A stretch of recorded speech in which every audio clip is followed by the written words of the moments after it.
طب روقي شوي على العالم. اماني هاي. طب ما تنسي شو عملوا لك بوصفة بالموقع خبر عاجل واشتقنا لك حبيبي. وانا زيدة.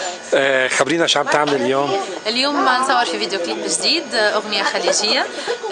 الاغنية بعنوان تبيني ليش، من كلمات عبد الله الملحم والحان فايز سعيد وتوزيع وليد فايد واخراج المخرجة الجميلة جدا ميرنا خياط. طبعا سعيدة اللي انا رجعت تعاملت معها بعد فترة طويلة من انت اول مرة تعاونتي معها صح؟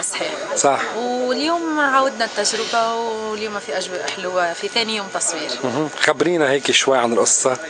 القصة هي ما فماش يعني ستوري، فيها أكثر بيوتي شوت وتركيز على لوكات غريبة وجديدة وستايلش شوية يعني.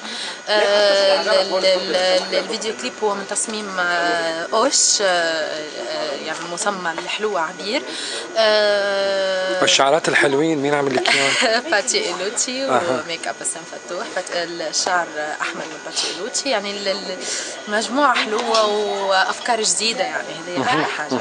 نحن بدنا نستغل الفرصة انه سبق وقلنا لك الحمد لله على السلامة عبر موقعنا، نحن وكل اللي بحبوك بنرجع نقول لك الحمد لله على السلامة مرة ثانية.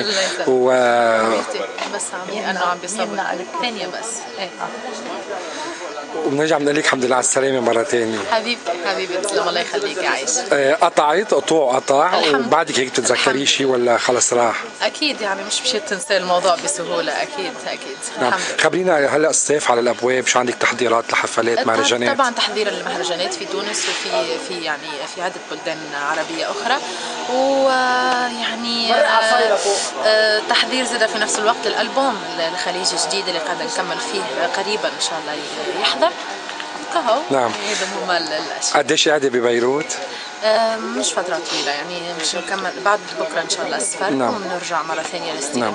ما حنطول عليك، موجودة باللوكيشن عم بتصوري هلا بمنطقة عوكر، منطقة جبلية كثير حلوة. صح جميلة جدا. نعم. يعني طبعا يعني استفدنا من جمال الطبيعة هون، وكون كان فما برشا مشاهد اوت دور، واليوم بقية النهار باش نكملوا في الاستوديو ان شاء الله. ختاما شو بتحب تقول لكل جمهورك اللي دائما متابعك واللي امنوني اماني اطلع صور وبدهم حابين كواليس الكليب؟ يعيشك.